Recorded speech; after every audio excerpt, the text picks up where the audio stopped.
Ground પર નહીં કરતા. મારી અસહમતિ છે. કાયદો અને વ્યવસ્થા બગડશે ત્યારે મારી જવાબદારી નહીં બનશે. અને તમે વિચાર કરો, માત્ર 18 થી 20 કલાકની અંદર આપણે આખું સ્થળ બદલવું પડ્યું. તમે બધા સભાની સરવાઈની તૈયારી કરતા હતા.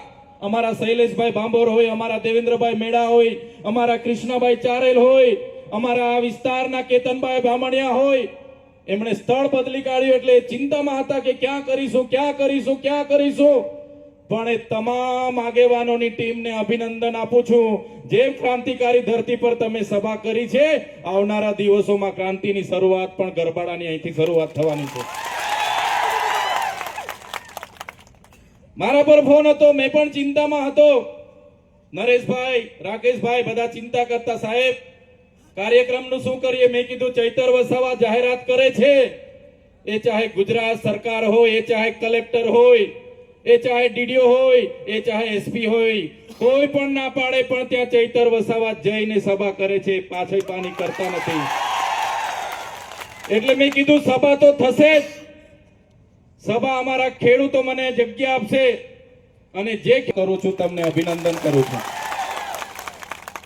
સાથીઓ, દાહોદના અમારા આગેવાનો પર આ ભાજપના નેતાઓ પોલીસ અધિકારીઓને દબાણ કરે કે પેલા પર કેસ કરો, પેલા પર એફઆઈઆર કરો, પેલા અમારી સાથે જેલ અને કેસની રમત ચાલે છે.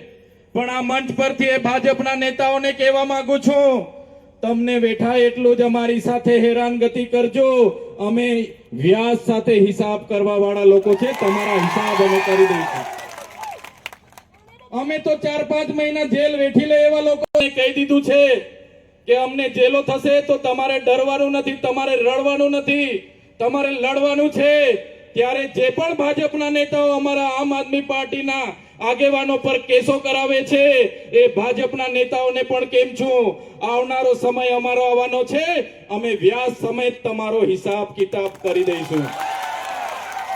જેટલું બેઠા એટલી જ હેરાનગતિ કરજો, એ ભાજપના નેતાઓને કહેવા માંગુ છું. ગઈકાલે આપણા મુખ્યમંત્રી પરીક્ષા પર ચર્ચા કરતા હતા, તમે જોયા હશે, જોયા હતા ને સમાચારમાં. મેં મુખ્યમંત્રીને કહેવા માંગુ છું, 30 વર્ષથી ગુજરાતમાં ભારતીય જનતા પાર્ટીની સરકાર છે. આ દાહોદ જિલ્લામાં 500 થી પણ વધારે શિક્ષકોની જગ્યા ખાલી છે. આ દાહોદ જિલ્લામાં 200 થી પણ વધારે જગ્યાએ પ્રાથમિક શાળાના ઓરડાઓ નથી.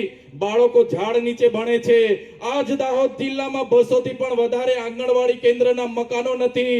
આજ દાહોદ જિલ્લામાં 15,000 થી પણ વધારે બાળકો અતિ કુપોષણથી પીડાય છે અને એમને પોષણક્ષમ આહાર નથી મળતો.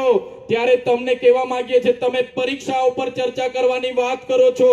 તમારે પરીક્ષાઓ પર ચર્ચા કરવાની જગ્યાએ પરીક્ષાઓની પહેલા તમારે આ વિસ્તારમાં શિક્ષકો સાથે કેટલી જગ્યાઓ ખાલી છે એની ચર્ચા કરવી જોઈએ. તમારે આ વિસ્તારમાં રિઝલ્ટ કઈ રીતે આવે છે એની ચર્ચાઓ કરવી જોઈએ. આ વિસ્તારમાં કુપોષણ દૂર કરવાની ચર્ચા કરવી જોઈએ.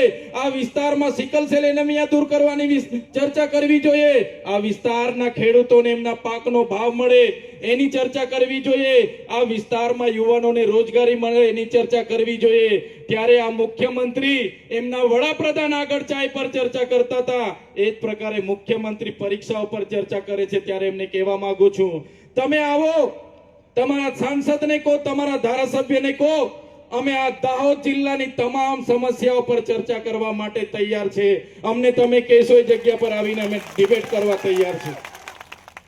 સાથીઓ, દાહોદ જિલ્લાનું જેટલું પણ બજેટ બને છે, એ ચાહે ગુજરાત પેટર્નનું બજેટ હોય, એ ચાહે આદર્શ ગ્રામનું બજેટ હોય, એ ચાહે એટીવીટીનું હોય, વિકાસ દિનનું હોય, એ ચાહે ટ્રાઇબલનું બજેટ હોય, એ ચાહે મનરેગાનું બજેટ હોય, બધું જ બજેટ આ ભાજપના નેતાઓના પેટમાં જાય છે, આ અધિકારીઓના પેટમાં જાય છે. એટલા માટે આપણા બાળકો આજે કુપોષણથી પીડાય છે. અમારા જેવા જે ધારાસભ્ય અહીંયા ચૂંટાયા છે, જે સાંસદોએ 30 વર્ષથી આ દાહોદમાં શાસન કર્યું છે, એના લીધે જ આજે આપણા લોકોની પરિસ્થિતિ આજે ખરાબ છે. આજે દાહોદ જિલ્લો એ દેશના અતિ પછાત જિલ્લાઓમાં 1 થી 10 જિલ્લાઓમાં દાહોદ જિલ્લાનું નામ આવે છે. ત્યારે મેં કહેવા માંગુ છું, અતિ પછાત જિલ્લામાં દાહોદ જિલ્લાનું નામ આવવાનું જો સૌથી મોટું કારણ હોય તો આ ભારતીય જનતા પાર્ટીના છે. સાથીઓ, આ વિસ્તારમાં કોઈ પણ મીટિંગ થાય એ મીટિંગમાં જાહેર મંચ પરથી એમના સાંસદો અને એમના ધારાસભ્ય ચૈતર વસાવા આવે છે, ચૈતર વસાવા આમ કહે છે, તેમ કહે છે, ચૈતર વસાવાની થબાની થવી જોઈએ, ચૈતર વસાવાના કાર્યક્રમોમાં કોઈ જતા નહીં, એ પ્રકારે આપણા લોકોને ડરાવવામાં આવે છે.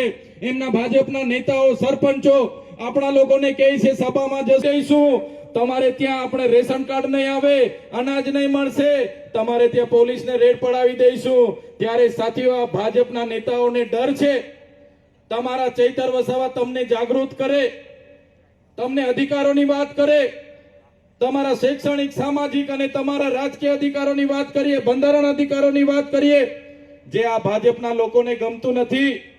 એટલા માટે આ સભા ન થાય એના માટે તમને પણ ડરાવવામાં આવે છે. પણ આ ચૈતર વસાવા મંચ પરથી કહેવા માંગે છે એ ભાજપના નેતાઓનો હવે અંતનો સમય છે.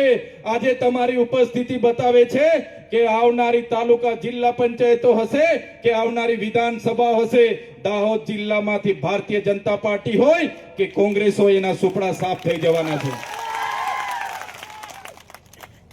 તમે જોયું હશે ગાંધીનગરનું સચિવાલય હશે કે ગાંધીનગરની વિધાનસભા હશે, અમદાવાદની હાઈકોર્ટ હશે કે પોલીસ ભવન ગાંધીનગરનું હશે, આપણી કલેક્ટર કચેરી હશે કે એસપી કચેરી હશે, તમામ કચેરીઓમાં દાહોદના આદિવાસી સમાજનો પસીનો છે. આદિવાસી સમાજે આ વિસ્તારમાં જ્યારે નેશનલ હાઈવે 56 કાઢવાનો હતો, આ વિસ્તારમાંથી નહેરો કાઢવાની હતી, હાઈ ટેન્શન લાઈનો કાઢવાની હતી, આ વિસ્તારમાં ડેમો બનાવવાના હતા, ત્યારે આખાને આખડા ગામડા આપણા લોકોએ ખાલી કર્યા છે. આપણા લોકોનો આ રોડમાં પરસેવો છે, બિલ્ડિંગોમાં પરસેવો છે, સરકારી આવાસોમાં પરસેવો છે, અને ગુજરાતના વિકાસમાં ખૂન પસીનો આ આદિવાસી સમાજે આપ્યો છે. છતાં આજે દાહોદના આદિવાસી સમાજ સાથે અમદાવાદમાં અન્યાય થાય છે, ગાંધીનગરમાં અન્યાય થાય છે, સુરતમાં અન્યાય થાય છે, વડોદરામાં અન્યાય થાય છે, સૌરાષ્ટ્રમાં કામે જાય, ભાગી ખેતી કરે ત્યારે પણ એમની સાથે પાક નુકસાની થાય, ત્યાં પણ એમની સાથે અન્યાય થાય છે. ત્યારે આ ભારતીય જનતા પાર્ટીને અમે કહેવા માંગીએ છીએ, જો આ જ પ્રકારે અમારા આદિવાસી સમાજ સાથે તમે અન્યાય કરતા રહેશો તો હવે અમારા યુવાનો જાગી ગયા છે, અમારા વડીલો જાગી ગયા છે, અમારી માતા બહેનો જાગી ગઈ છે. જે પ્રકારે અંબાજીના પાડલિયાવાળાએ પાડલિયાવાડી કરી હતી, એ જ પ્રકારે અમારા આદિવાસી સમાજ અંબાજીથી ઉમરગાંવ આવનારા દિવસોમાં ગાંધીનગર આવીને પાડલિયાવાડી કરીશું. પાડલિયાવાડી બધાને ખબર છે ને?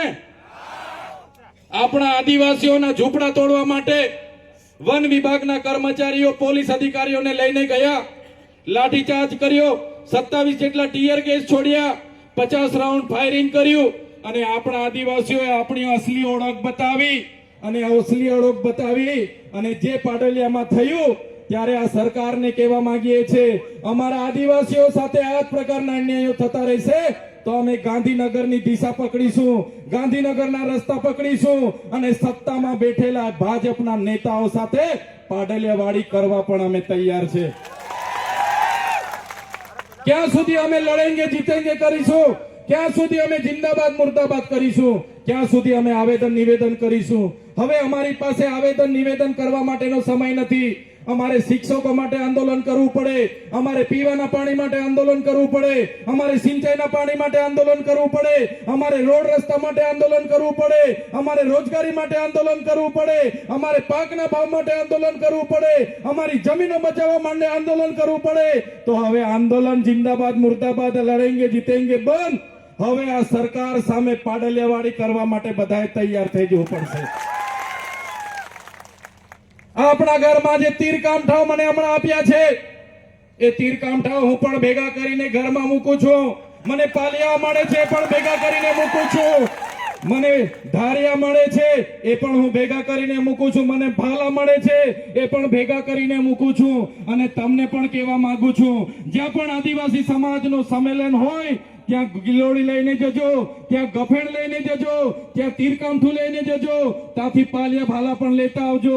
ઓજારો લઈને રસ્તા પર ઉતરવું પડશે આપણને.